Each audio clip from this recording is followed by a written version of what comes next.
Hello there. I wanted to keep it real today, and I thought, what better way to keep it real than to talk about reality itself? And so, first, I wanted to define reality, and reality is all that exists, all that is in our surrounding that is true, whether we know it or not, or like it or not.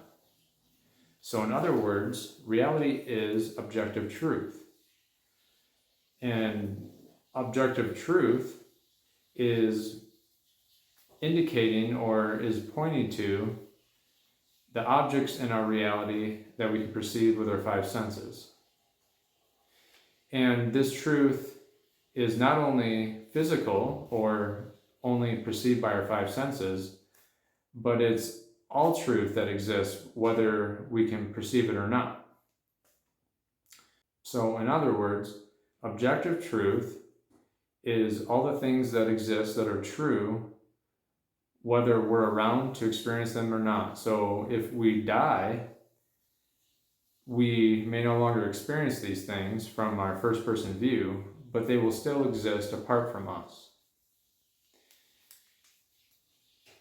In contrast, subjective truth is truth that we often think up or that we feel or beliefs that we have, and it's truth that exists in the mind.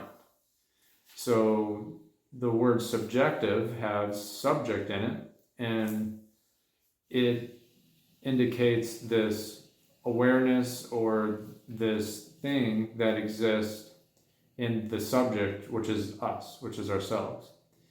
And it is something that we are aware of, that is in our own mind, but it doesn't mean that it is necessarily true. So subjective truth can be more or less true, and its origin is in the human mind. In considering subjective truth, I wanted to mention worldview, since I said that we'd be touching on it throughout this video series. And our worldview is a collective awareness of all the things in reality.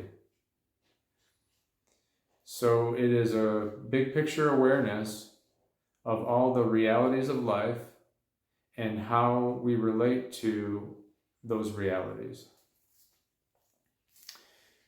And when we consider what is central to worldview, it is a mix of truths and mistruths. So that's why our worldview can be paired with subjective truth, because in ways it is subjective.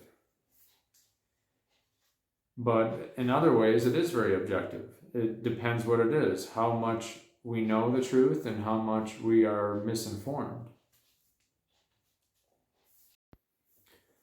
One of the most important contributing factors to shaping our worldview is our personality. And in fact, it could be argued that it is the most important factor.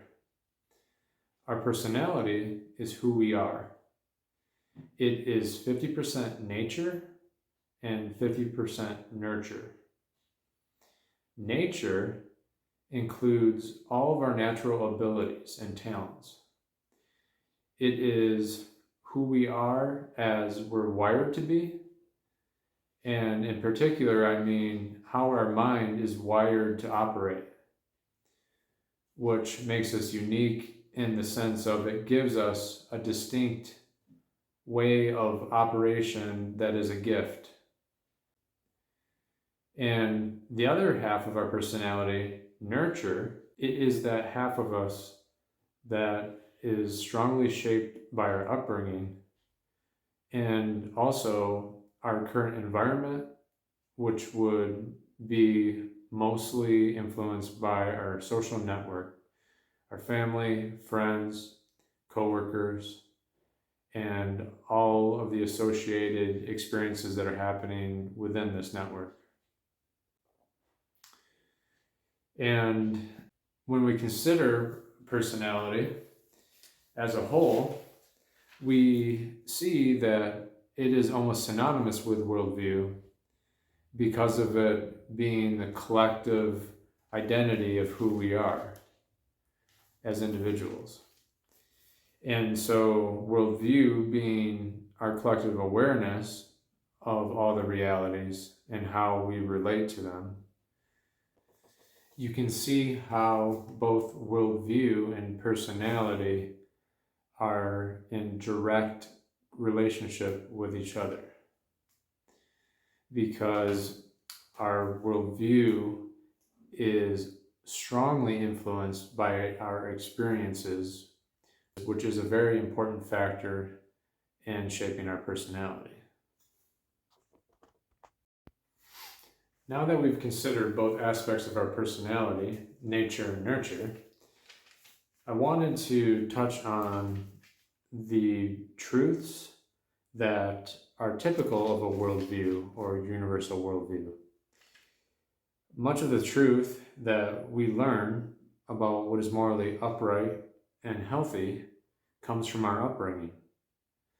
And if not from our upbringing, it's from a more recent past of influences from living out on our own and being an adult. So what we don't learn in our upbringing is often learned from authority figures. And often this form is more abstract from education, from what we're taught in the school systems, in the university setting. We learn from authority figures that teach us abstract truth. So abstract truth is truth that is true but is not readily perceived by the five senses. So it's more of a truth that is imagined rather than is seen with the five senses. But it doesn't mean it's any less true. It's just that it often is not in a physical form. And learning truth via the scientific method is another way that we can learn truth in our reality.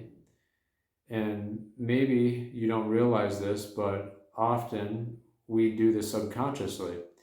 We have a faith or hypothesis about something, and then we test it out to see if what we believe is true.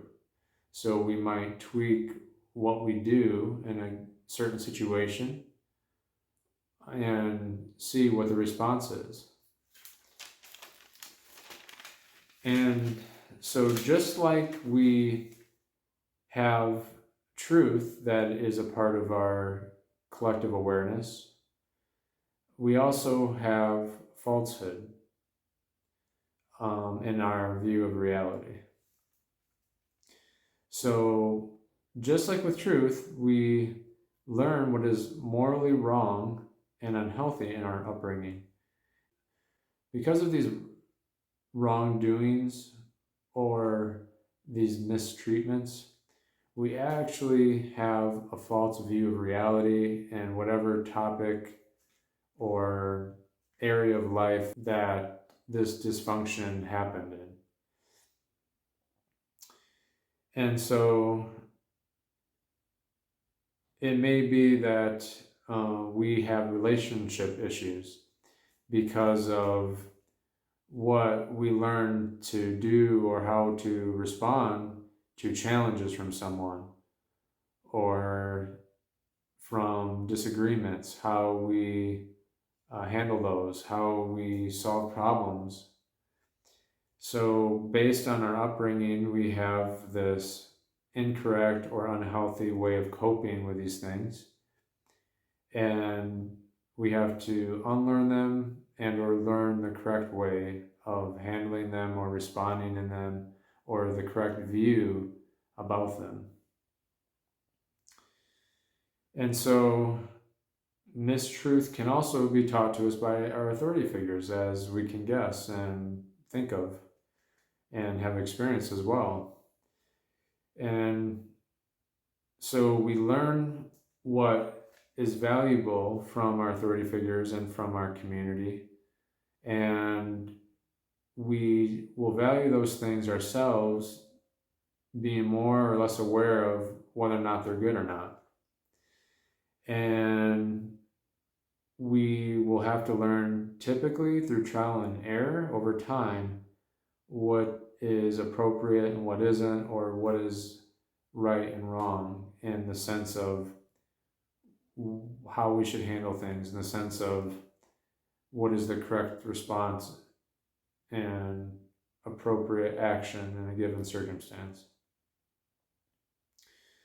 So a lot of times when people are not learning and growing, I've noticed it can be ignoring the basic cause and effect that is happening either in their circumstances or with people that they know and love. And we can learn a lot of these lessons by just watching others and paying attention to what other people are going through and what their choices have led to. But unfortunately, we have to learn on our own as well, and learn the hard way through our own failures and mistakes. And there may not be anything wrong with this in particular, but it hurts nonetheless. I think if we are convinced of something and act accordingly to it and then find out it's wrong over time, that is much better than to know something is wrong and to continue to do it. And so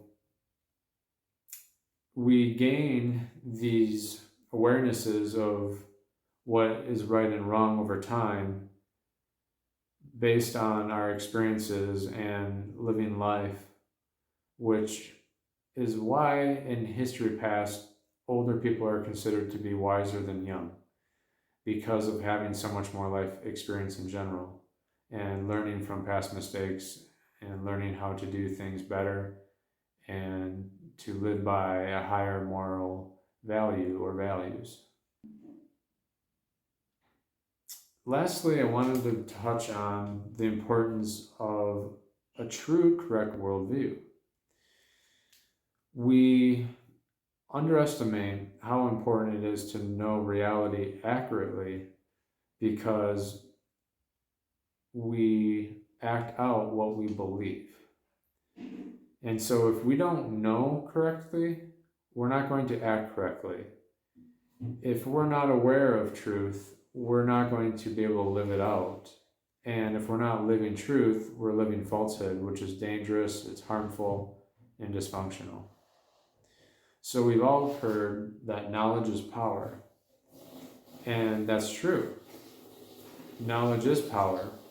But I would argue that it's not just knowledge, because knowledge, depending on what it is, can be more or less trivial. What we should be focusing on is essential knowledge, the most important knowledge that is worth knowing, that gives us a wholesome, meaningful life. So, in order to get this wholesome, ideal life that we all want, we have to be aware of the truth that is involved in it. So we have to have some sort of basic awareness of the most important truths in life in order to affect them, in order to make change and improving our lives to make them ideal. So we can learn this from our upbringing, from our environment, and we can learn how to grow and become better and better ourselves. But I think overall, the awareness of what is an ideal life is always stunted from what we have in our current reality, because we don't have the purest form of ideal reality that exists now. So because of that, we don't have a model to experience and then execute or replicate. And I mentioned in my first video that I believe that a Christian worldview of loving relationship and sacrifice is the most ideal worldview to live by, because it is the most fulfilling and I think needed for the human psyche to truly be happy and to reach its fullest potential. In other words, in order for us as human beings to reach our greatest potential, we would have to adopt this Christian worldview and live it out, because it is fundamentally how we were created to live and exist and be. And in order to know what this Christian worldview is, in essence, in truth, in other words, in order to fully comprehend it, we need a blueprint. And the blueprint that we have is the Bible. The Bible is God's blueprint sent to us of what it was like in the Garden of Eden when the first man and woman had the ideal life in perfect relationship and harmony with God and each other in the beautiful garden that they lived in. They had eternal peace and tranquility and were at the best state of existence as possible. And so the Bible reveals to us the Christian worldview that we can meditate on, that we can imagine, and then try and apply to our current reality. And of course, like I mentioned, central to this worldview is loving relationship and sacrifice. So, in order to have an ideal state, in order to have an ideal reality, we have to get back to our roots of who we are. We have to get back to our original created being, which is based in relationship with the one true eternal God. That being said, in the future, I'm going to be focusing more on the biblical worldview that I believe is the most accurate and true and fulfilling. And I hope that you will continue watching and listening, and that you'll keep an inquisitive and curious mind to want to learn more about this topic and to grow in your awareness of who you are meant to be and how you were created to be. So please continue to subscribe and like my videos, comment below, and thanks for listening once again. Have a good one. Bye.